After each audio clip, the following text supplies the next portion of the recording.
The sun was setting behind the crumbling buildings of downtown, casting long shadows across the empty street. The sound of a boot hitting pavement echoed through the quiet air as Officer Davis marched toward the homeless man slumped against the wall. "Move along," he barked, his voice sharp, filled with authority and disdain. The man, old and weathered, looked up slowly, his eyes tired but defiant. "I've got nowhere to go," he whispered, but Davis wasn't having it. In one swift motion, he kicked the veteran to the ground. What he didn't know, what he couldn't possibly know, was the man he just humiliated was a hero. James Carter had always been a man of few words. A former Army veteran, his life had been a collection of fleeting moments, some of valor, others of quiet reflection.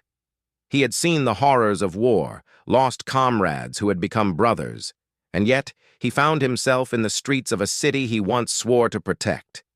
His uniform, once a symbol of honor, now lay in a closet, gathering dust.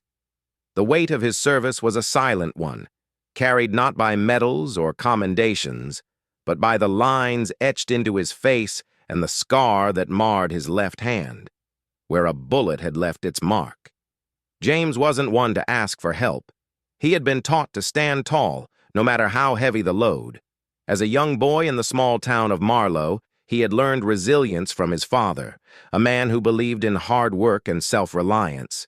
His mother, a quiet woman with a heart full of love, had always reminded him that kindness was strength, not a weakness. He wasn't a perfect son, nor a perfect soldier, but he carried the lessons of his upbringing wherever he went. The sense of duty, the desire to protect those he loved, and the knowledge that sometimes the right thing to do wasn't the easy thing. When he left for the Army at 18, he believed that serving his country would bring meaning to his life. What he didn't expect was that the real battle would be waiting for him at home. Returning from deployment was harder than he imagined. The homecoming he'd longed for didn't quite match the reality. His family was older, distant in their own way, and the streets of Marlow, which once felt like the pulse of life, now seemed unfamiliar. The war had changed him, and though he was grateful to be back, a part of him was still out there, in the dust and heat of faraway lands. The transition back into civilian life was harder than any mission he had faced. There was no clear enemy to fight, no rules to follow. Just the deep silence of an empty apartment, the faces of strangers on the streets, and the constant tug of memories that never seemed to fade. James found himself spending more time on the streets than in his own home. The once quiet man now found solace in the noise of the city, the hum of the crowd around him. At least here, he could hide in plain sight. At least here, he wouldn't have to confront the things that kept him awake at night. The faces of the men who never made it back, the sound of explosions, the heavy weight of guilt for surviving when others did not. His vulnerability was hidden beneath a hardened exterior. People who walked past him on the street would see a gruff man with a beard, his clothes a little too worn, his eyes a little too distant. But if you looked closely, you'd notice the far-off gaze, the weight of unseen burdens that he carried. It wasn't that he didn't try to connect with others. He did. But every attempt seemed to fall short. The people he encountered on a daily basis, whether at the local diner or the corner store, didn't know what it was like to feel a part of yourself slip away piece by piece until you weren't sure who you were anymore. They didn't know what it was like to wake up in the middle of the night, heart racing as if the war were still happening. James had never asked for much. A simple life was all he wanted. A quiet job, a place to rest his head, and maybe, just maybe, a few people who understood. But life, as he had learned, was rarely so kind.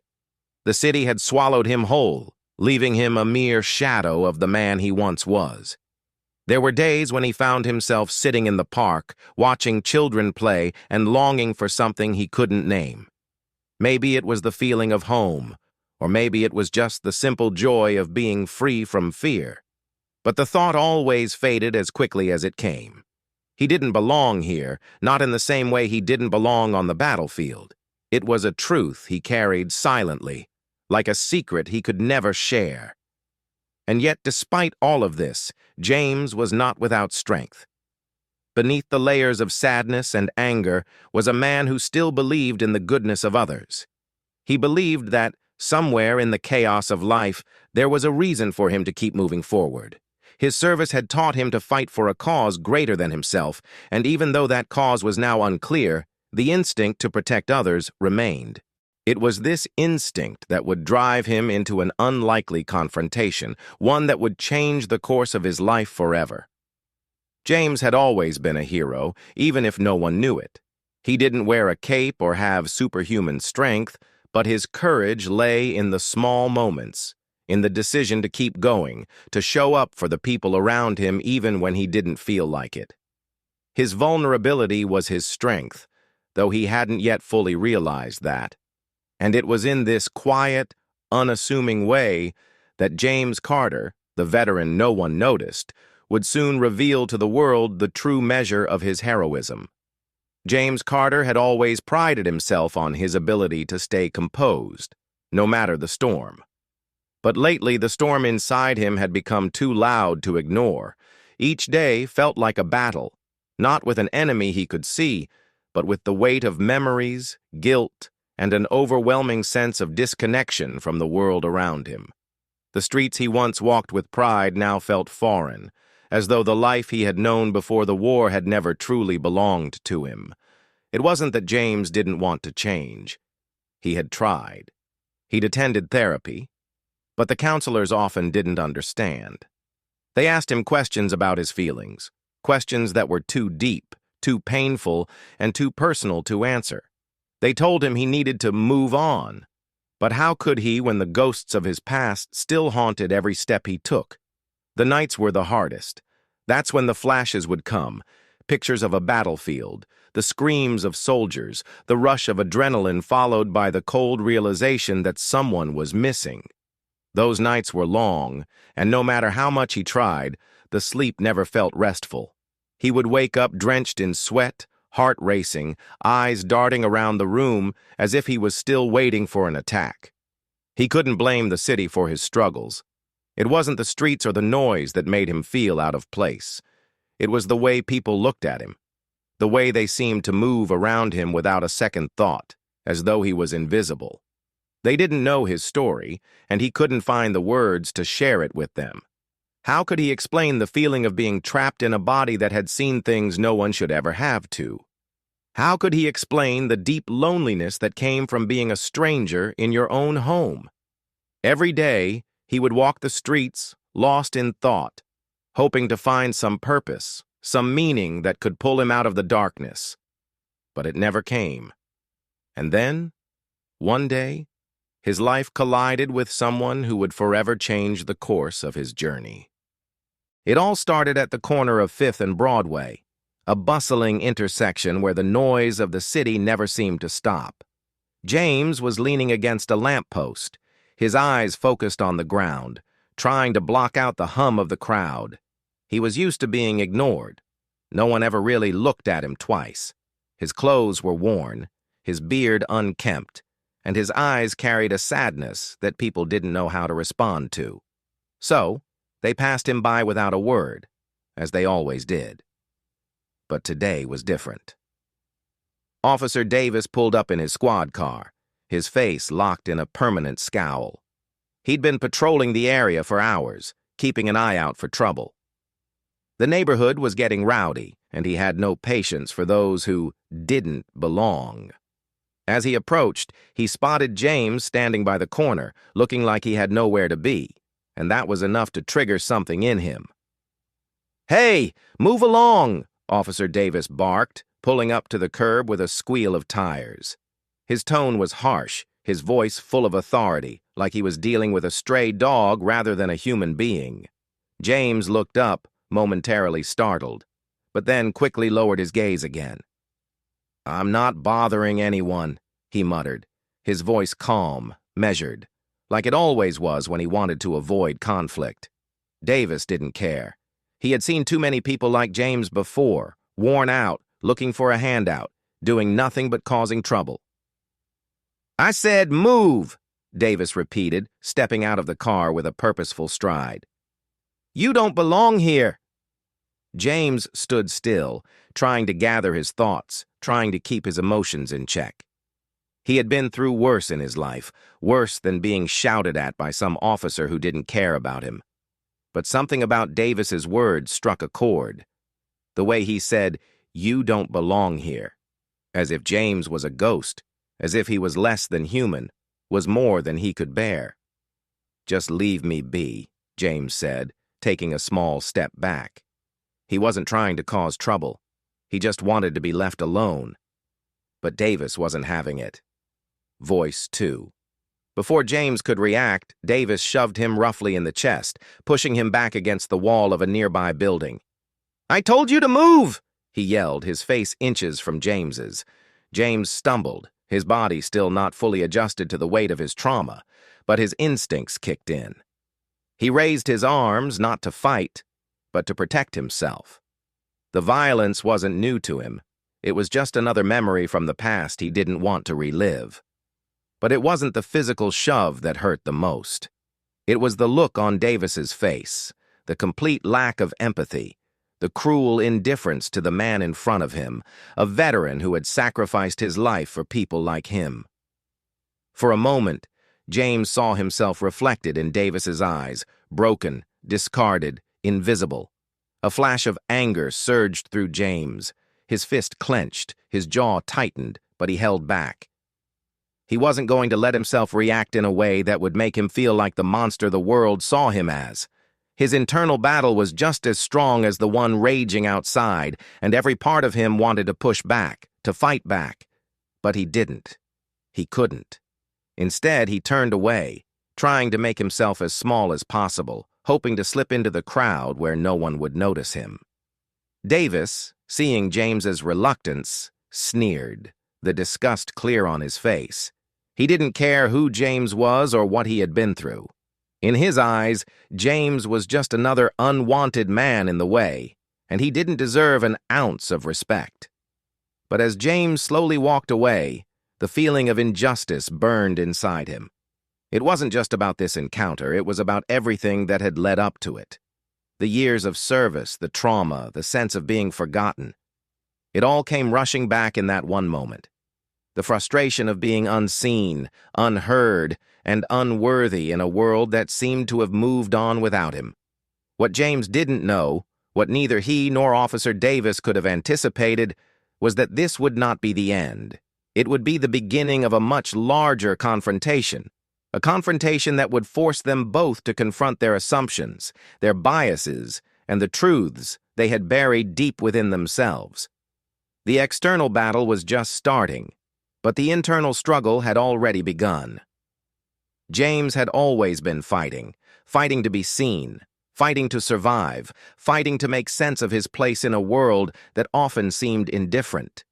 And in this moment, as the crowd parted and the city continued to rush by, James knew that the fight was far from over.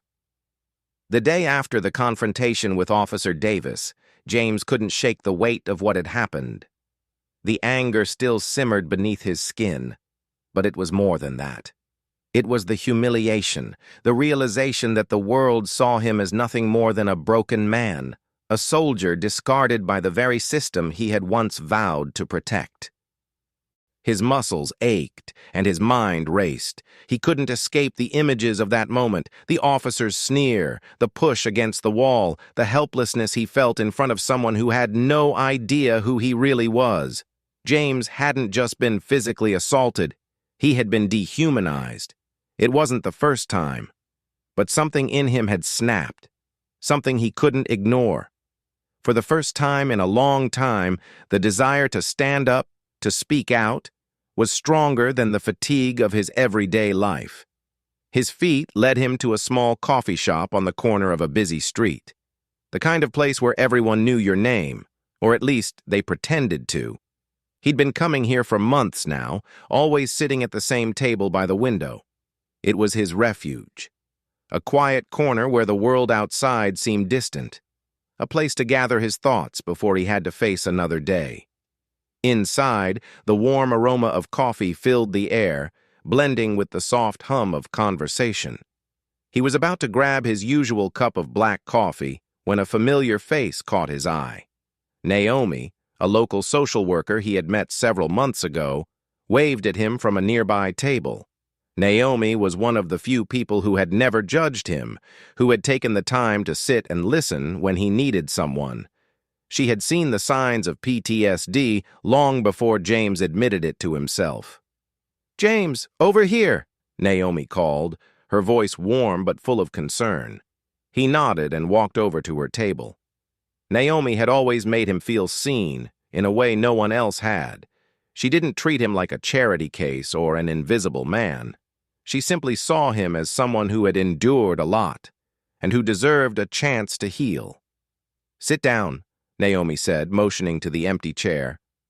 "How are you?" James hesitated. Naomi wasn't one to push, but there was something in her eyes that made him feel like she already knew. He sighed, sitting down across from her. "I'm okay, just dealing with some stuff." Naomi smiled softly. "I can tell. I saw you at the corner of 5th and Broadway yesterday. I noticed the officer. Are you okay?" The mention of Officer Davis immediately triggered the memory, but James didn't want to dwell on it. "It was nothing, just some disrespect from someone who doesn't know me." Naomi raised an eyebrow. "Don't brush it off, James. I know you. That wasn't just about the officer. It's more than that, isn't it?" He didn't respond immediately. She was right. It wasn't just about Officer Davis. It was the culmination of years of feeling unseen, unheard, and unimportant. He had spent so much time suppressing his anger, pushing down his feelings, that it was all starting to spill over now. Naomi was the first person to truly see through his walls, and it made him uncomfortable. "You're right," James said quietly. "I guess I've been carrying a lot. I don't know how to let it go." Naomi's face softened. "James, you don't have to carry it all by yourself. I know you're strong, but strength also means knowing when to ask for help. You don't have to fight this alone." The sincerity in her voice hit him harder than he expected. Naomi wasn't offering pity or empty words. She was offering him an opportunity, a chance to finally open up and let someone in. It wasn't easy, but he knew she was right. Over the next few days, James made small changes. He started attending group therapy sessions, something he had always resisted. The thought of sitting in a room full of strangers talking about his trauma felt suffocating. But Naomi had gently encouraged him to give it a try. At first, it was hard to open up. The other veterans in the group had their own stories, their own pain. Some of them were younger than James, but they wore the same haunted expressions. Others had been out of the service for years, and their scars, physical and emotional, were still fresh. But something about being surrounded by people who understood, who had been there, made it easier. The first time he shared a memory of the battlefield, his voice shaking with emotion, it felt like a small release. He wasn't sure why, but he found himself thinking about Officer Davis less. Maybe it was the new focus on healing, or maybe it was because he realized the officer's behavior wasn't about him at all. It was about the officer's own fears and biases, things James couldn't control, but that didn't mean he had to let it define him. One evening, after another group therapy session, James stepped out of the building to find Naomi waiting for him. The sun was just beginning to set, and the air was cool, a welcome relief from the heavy humidity of the day. She was smiling, a little brighter than usual, and for the first time in a while, James felt a glimmer of hope. "How was it?" Naomi asked, walking alongside him. "It was good. Hard, but good," James replied. "I didn't think I'd be able to open up, but it feels like a step forward." Naomi nodded. "That's all it is, one step at a time." They walked in silence for a few moments, the only sound between them the soft patter of their footsteps on the sidewalk. It was then that James realized something had shifted. Maybe it was the therapy, Maybe it was the support of people like Naomi. Or maybe, just maybe, it was the realization that he wasn't defined by his past. He had lived through hell, but that didn't mean he couldn't find a way back. The next week, the small wins started to add up. He got a part-time job at a local hardware store. Something simple, nothing glamorous. But it felt like a victory. He was contributing. He was learning to show up for himself, and it made the world feel a little less heavy. Each day, he woke up with a little more purpose, a little more strength. But just when things seemed to be getting better, the world had a way of reminding him that old wounds never fully heal. One evening, as he was walking home from work, James passed by the very same corner where Officer Davis had confronted him. It was quiet now, just a few pedestrians crossing the street, but something made him stop. Standing at the corner was Officer Davis, alone, talking to a fellow officer. James hesitated. The last time he had seen Davis, the officer had made him feel like nothing more than a shadow. He felt his heart rate quicken, his pulse racing.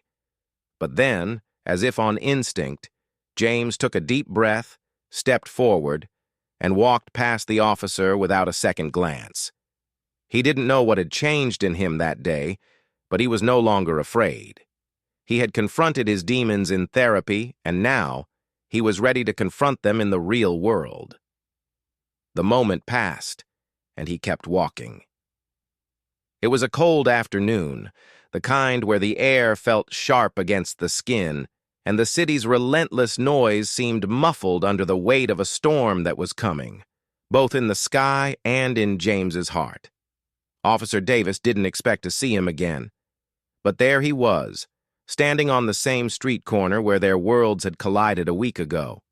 The city hummed around them, oblivious to the moment brewing between these two men. Davis was leaned up against his squad car, a typical pose of arrogance, his arms crossed as he scanned the area. The badge on his chest gleamed under the dull light, but it didn't offer any real protection. Not anymore. James stood across the street watching the officer without moving. His mind raced, his heartbeat thundering in his ears. The anger he had felt in the past was there again, but now it was different. It wasn't just anger. It was the culmination of years of frustration, pain, and an unspoken battle for recognition, for respect, for his humanity. He had learned to push the past away, to silence the voice that told him he wasn't enough.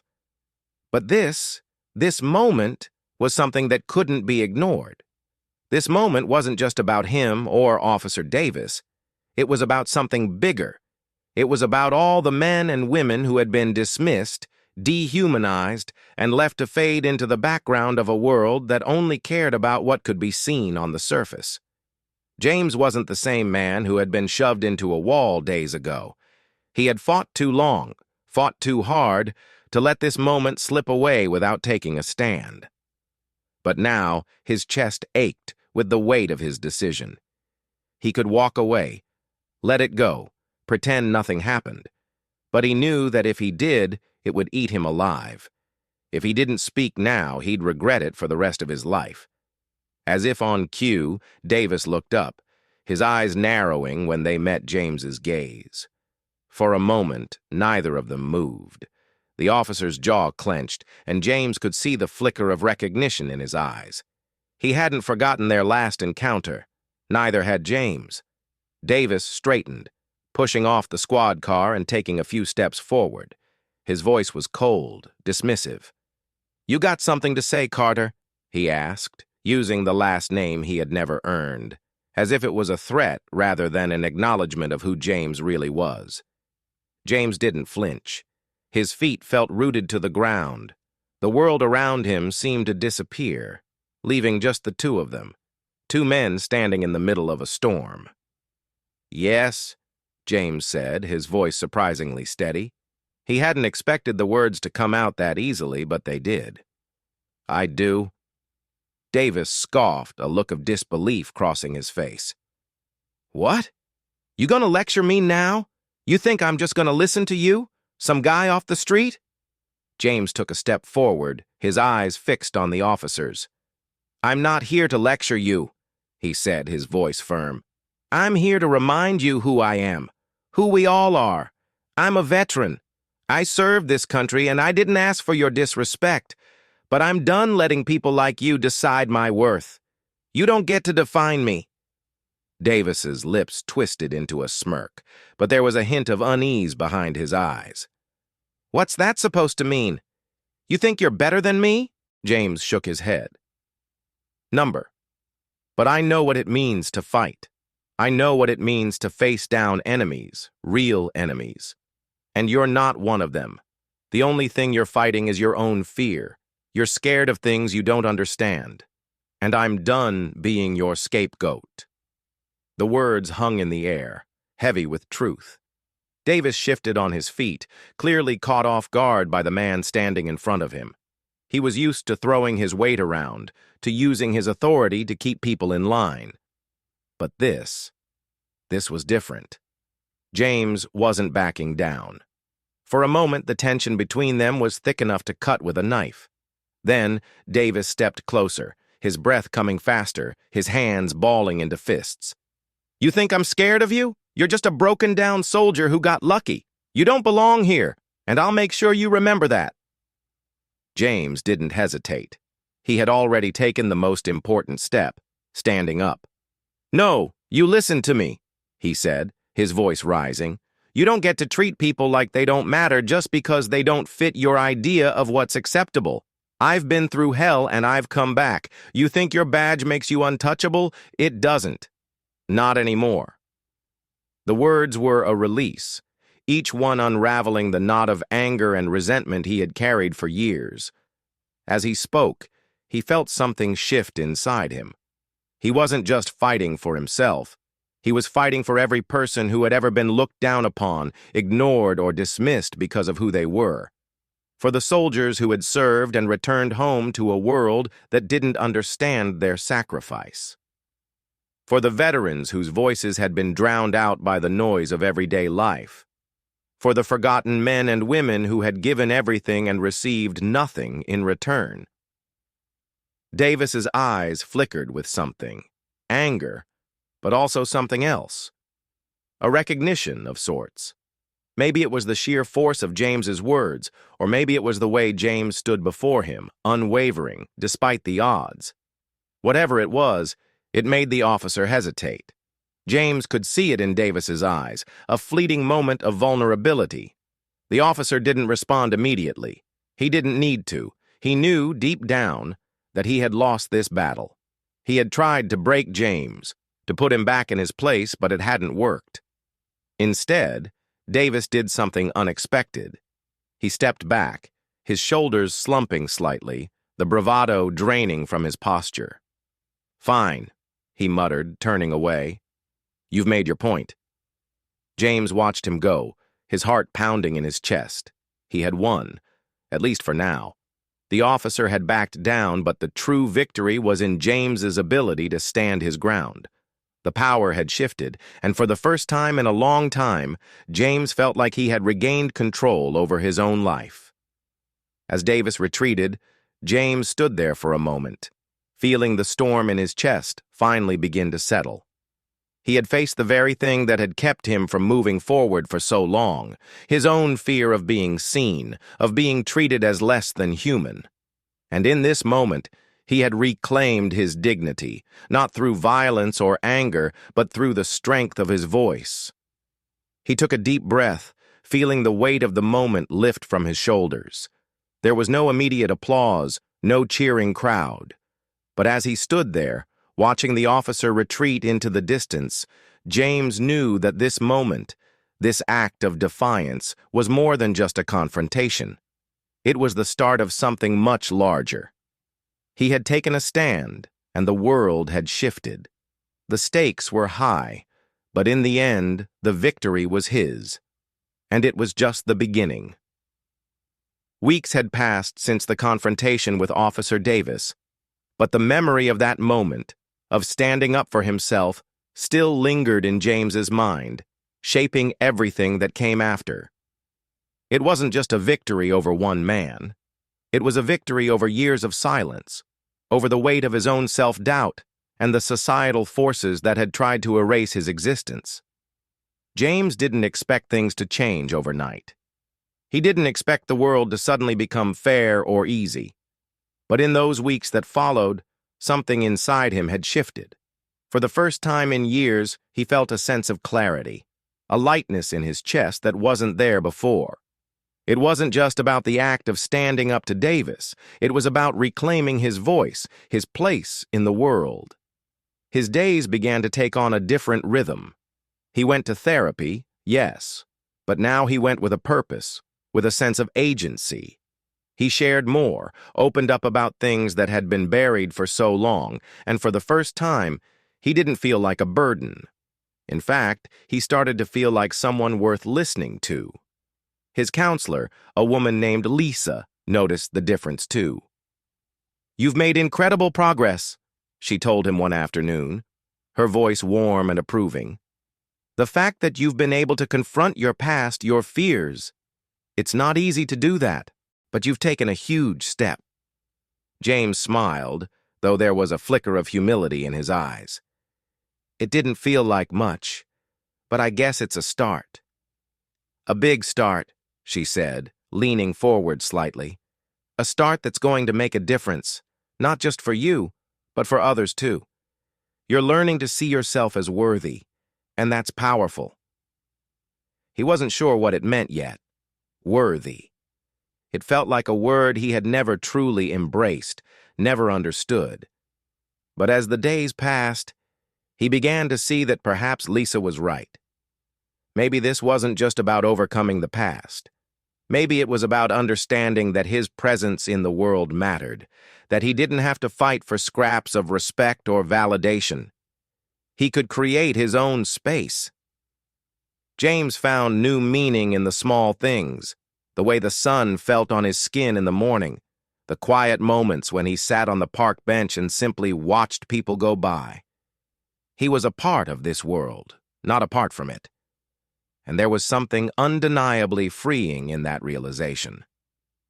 But there were still challenges. Even though he had stood up to Officer Davis, the scars of his service and the battles he fought within himself were not gone. The nights still came, heavy with the weight of memories. But now, when they did, he didn't retreat. He didn't try to outrun them. He faced them, one breath at a time, knowing that healing wasn't linear, it wasn't immediate, but every day was a victory. One evening, as James walked home after another therapy session, he found himself in front of the coffee shop where he had first spoken to Naomi. The bright neon sign buzzed in the dark, casting a warm glow on the sidewalk. It was here, sitting in this very place, that he had first opened up about his struggles, where Naomi had offered him a lifeline when he felt like he was drowning. He stepped inside, the familiar bell above the door chiming softly. The barista behind the counter greeted him with a smile. "The usual?" James nodded, his lips curling into a small, grateful smile. He took a seat by the window, watching the world pass by. It was quiet tonight, almost peaceful. His coffee arrived soon after, the rich scent filling the air as he wrapped his hands around the warm cup. He wasn't in a rush tonight. There was no urgency. For the first time in a long while, he felt at home in his own skin. And then, she walked in. Naomi. She caught his eye as soon as she stepped through the door, her face lighting up with recognition. She was carrying a stack of papers, likely from work, but she made her way toward him without hesitation. "Mind if I join you?" she asked, already pulling out the chair across from him. James chuckled softly, the familiar warmth of her presence settling over him. "Of course not. You're always welcome." She sat down, dropping her papers onto the table. "How's everything been going? I've been thinking about you. I know things haven't been easy." James paused, the steam from his coffee rising in the air. He could feel the shift in his chest, the quiet strength that had been growing inside him. "It's been better," he said, his voice steady. Been working through things. Still a lot to unpack, but I'm starting to see that it's okay to take it one day at a time. Naomi smiled, her eyes warm with approval. That's progress, James. Real progress. It was then that he realized. This wasn't just about fighting back against a single officer or a single moment. It was about embracing the journey, the healing, the setbacks, the quiet victories, and understanding that he wasn't defined by the war or the moments of trauma that followed it. He was defined by his ability to rise, to keep going, to show up for himself even when the world seemed to want to forget him. "Thanks," James said, looking down at his coffee for a moment, collecting his thoughts. "For everything. You've helped me more than you know." Naomi's expression softened. "You've always had it in you, James. I just helped you see it." The conversation shifted, and they spent the next hour talking about everything and nothing. James felt lighter with each word spoken, each moment shared. Naomi had been there for him when he thought he had nothing left to give, and now, as they sat together, it felt like the first real connection he had made in years. As he walked home that night, the city felt different. It wasn't the bustling chaos of the streets that had once swallowed him whole. No, tonight, the city felt full of possibility. The lights seemed brighter. The world didn't seem so overwhelming anymore. James had finally begun to accept that healing wasn't a destination, but a journey. He didn't need to carry the weight of the world alone, and he didn't need to be ashamed of his struggles. What he needed most was to keep moving forward, one step at a time. It wasn't just about him anymore. His journey had the power to inspire others, to help them see that they too could rise, no matter what life had thrown their way. He had learned that the true measure of a man wasn't how many battles he fought, but how he chose to face them. And as he continued down the street, a sense of calm washed over him. The storm inside had quieted, replaced by a quiet strength and a belief that, no matter the obstacles ahead, he was more than capable of meeting them. He had already won. James's journey didn't end with one moment of confrontation. It was about a series of decisions, a series of small steps taken in the face of fear and doubt. Just like James, we all have battles we're fighting. Some are visible, some are hidden, but they all carry weight, and we don't have to face them alone. If you've ever felt invisible, dismissed, or like the world is moving around you while you're stuck in place, know that you are not alone. Your story matters. Your voice matters. Just like James, you have the power to take control of your narrative. It starts with one small decision: to stand up, to speak out, to claim your space in the world. If this story resonated with you, don't keep it to yourself. Share it. Talk about it. Let others know that healing is possible, that standing up for yourself can change everything. We all have the ability to rise above our struggles and show the world who we truly are. Think about the small victories you've achieved, moments when you chose to move forward despite the obstacles in your way. Share those moments with someone who might need to hear them. Your experience could be the spark that ignites someone else's courage. If you faced an injustice or felt unheard, take a moment to reflect on how you can make your voice heard. Whether it's standing up in a difficult situation or reaching out for the support you deserve, every action counts. Don't wait for the world to change around you. Change starts with you. So, what's your next step? How can you show up for yourself today, just like James did for himself? Whether it's in your personal life, your community, or even in the workplace, take a stand. Speak your truth. Don't let anyone make you feel small. Join the movement. Share your story, inspire others, and let's create a world where everyone feels seen, heard, and valued. Together, we can make a difference, one voice at a time.